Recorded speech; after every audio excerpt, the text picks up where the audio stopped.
Hello everyone.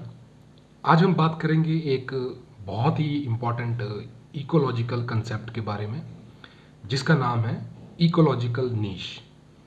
ये concept ना सिर्फ इकोलॉजी समझने में मदद करता है बल्कि आपकी यूपीएससी और स्टेट लेवल एग्ज़ाम्स की प्रिपरेशन में भी जो है काफ़ी ज़रूरी है।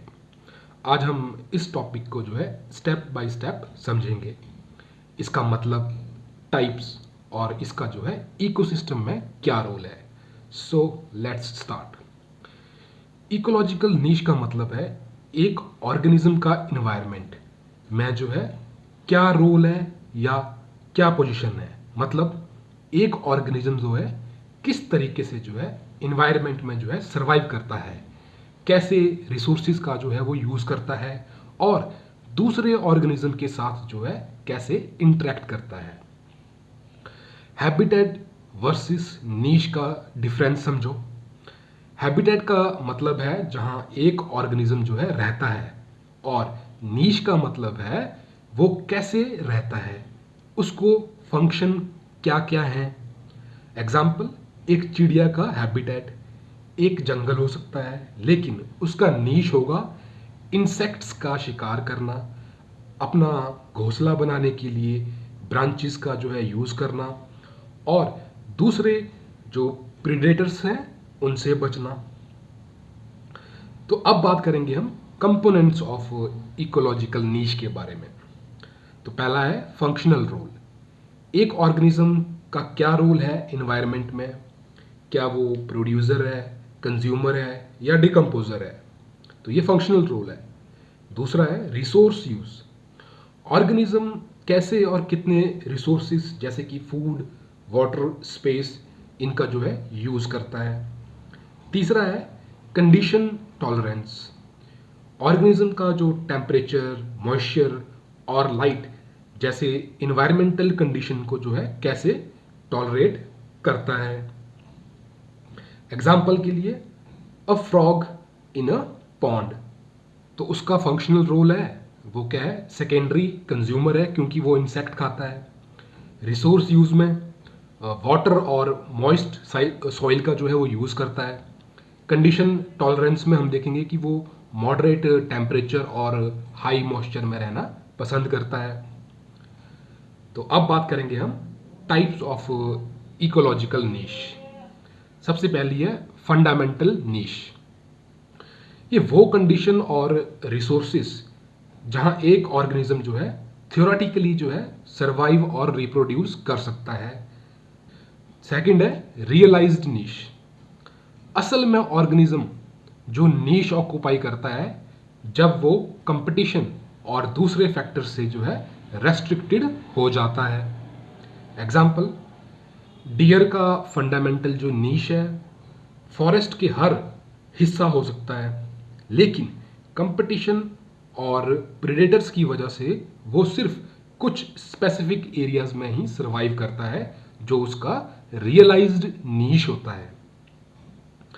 अब बात करेंगे नीश डिफरेंशिएशन के बारे में। जब एक ही इन्वायरमेंट में जो है मल्टीपल स्पीसीज हैं वो रहती हैं तो वो अपने निशिश को जो है अलग अलग तरीके से जो है डिफाइन करती हैं ताकि कंपटीशन कम हो। एग्जाम्पल, एक ही पेड़ पर जो है अलग अलग प्रकार के बर्ड्स रहती हैं, तो कुछ बर्ड्स जो हैं पेड़ की ऊंची ब्रांचेस पे रहती हैं और वॉर्म कीड़ों को जो है वो ढूंढती हैं, जबकि कुछ निचली जो है ब्रांचेस पे जो है रहती हैं और जो है सीड्स को जो है कलेक्ट करती हैं। इससे जो है इनका जो है रिसोर्स जो पार्टीशनिंग है होता है और कंपटीशन जो है कम हो जाता है। अब बात करेंगे कंपिटिटिव एक्सक्लूजन प्रिंसिपल के बारे में। जब दो स्पीसीज का जो नीश है एग्जैक्टली सेम होता है तो वो एक दूसरे के साथ जो है compete करेंगी और एक स्पीसीज जो है दूसरी को जो है एक्सक्लूड कर देगी। तो एग्जाम्पल है, अगर एक जंगल में जो है दो प्रकार के चीता जो हैं सेम जानवर का जो है शिकार करते हैं तो इवेंचुअली जो है एक स्पीसीज जो है दूसरी को जो है कंपटीशन के थ्रू जो है हटा देगी क्योंकि दोनों जो है एक ही रिसोर्स का जो है यूज कर रहे हैं। इस प्रिंसिपल को जो समझना यूपीएससी के लिए काफ़ी ज़रूरी है, क्योंकि नेचुरल सिलेक्शन और इवोल्यूशन के क्वेश्चन में ये कंसेप्ट डायरेक्टली लगता है। अब बात करेंगे importance of ecological niche in ecosystem. तो सबसे पहले है स्टेबिलिटी। हर ऑर्गेनिज्म अपने यूनिक नीश के थ्रू जो है इकोसिस्टम को जो है स्टेबल बनाता है। जब हर स्पीसीज अपना रोल इफेक्टिवली प्ले करती है तो सिस्टम में जो है बैलेंस बना रहता है। दूसरा है बायोडाइवर्सिटी। डिफरेंट निशिश का होना जो है बायोडाइवर्सिटी को जो है बढ़ावा देता है, क्योंकि हर स्पीसीज के पास जो है अपना एक स्पेसिफिक रोल और रिसोर्सेज का जो सेट है वो होता है। तीसरा है कंजर्वेशन। स्पीसीज को बचाने के लिए हमें उनका जो नीश है उसको समझना पड़ता है। अगर उनका नीश डिस्ट्रॉय हो गया तो स्पीसीज जो है एक्सटिंक्शन का जो रिस्क है उनका वो बढ़ जाता है। एग्जाम्पल, इफ जो टाइगर्स हैं उनका जो नीश है that is hunting large herbivores वो डिस्टर्ब हो गया तो ना सिर्फ टाइगर जो स्पीसीज है वो एंडेंजर्ड हो जाती है, बल्कि उनके प्रे का जो पॉपुलेशन है वो भी आउट ऑफ कंट्रोल हो सकता है। अब बात करते हैं इकोलॉजिकल नीश वर्सेस हैबिटेट के बारे में। तो हैबिटेट एक जगह है जहां ऑर्गेनिज्म रहता है, एग्जाम्पल जंगल। और नीश क्या है? वो रोल जो ऑर्गेनिज्म जंगल में प्ले करता है, एग्जाम्पल प्रेडेटर का रोल प्ले करना। तो ये है उसकी नीश। अब बात करेंगे example of niche in Indian ecosystem. तो पहला है टाइगर। सुंदरबंस में जो वेस्ट बंगाल में है वहाँ पर ये एपेक्स प्रेडेटर है जो डियर और वाइल्ड बोर्स होते हैं उनका शिकार करता है। दूसरे हैं मैंग्रोव ट्रीज। ये क्या हैं? सॉल्ट टॉलरेंट जो हैं ये ट्रीज होते हैं जो सुंदरबन में पाए जाते हैं और टाइड्स के वाटर को जो है कंट्रोल करने में जो है मदद करते हैं। तीसरा है पीकॉक। ये हर्बीवोर एंड इंसेक्ट ईटर है जिसका नीश है फॉरेस्ट के फ्लोर पे सीड्स और इंसेक्ट ढूंढना।